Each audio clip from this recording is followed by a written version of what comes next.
मयूरभंज जिलार मुख्यालय बारिपदा सहरर व्यावसायिक पेंठस्थल में अग्निकांड।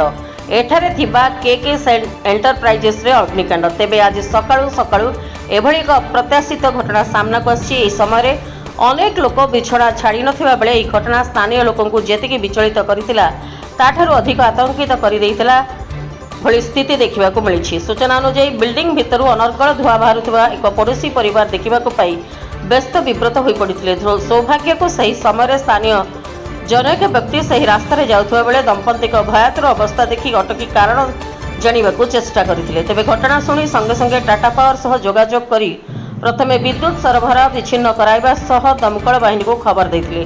खबर पाई घटनास्थल में दमकल बाहिनी पहुंची स्थिति नियंत्रण करने को उद्यम आरंभ करते। मात्र भयावहता वृद्धि आशंका करी पुणी दुईटी निआलिभा गाड़ी डकाई नियोजित करते। तेज स्थिति नियंत्रण करने को चेष्टा चलाइथिले मध्य विपद टली नहीं। अन्यपटे के एंटरप्राइजेस धुआं बाहरुवा बेले निआं केमिति लागिला ताहा स्पष्ट होई नहीं, किंतु शॉर्ट सर्किट रू अप्रत्याशित अग्निकांड घटी थाई पारे बोली संदेह करी आलोचना होची। तेबे बहुल भाव में सामग्री सहित बिक्री पाई मौजूद अनेक विभिन्न प्रकार सामग्री नष्ट होइतिबा आशंका प्रकाश पाई। पर मालिक मध्य पहुंची स्थिति देखिथिले। तेबे प्राय 40 लाख रु ऊर्ध्व टंकार सामग्री नष्ट होइतिबा अनुमान करी कहचंदी मालिक।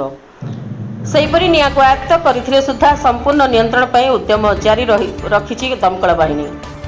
मयूरभंजरू अशोक कुमार दास का रिपोर्ट, रिपब्लिक ओडिशा, साधारण लोकंक स्वर।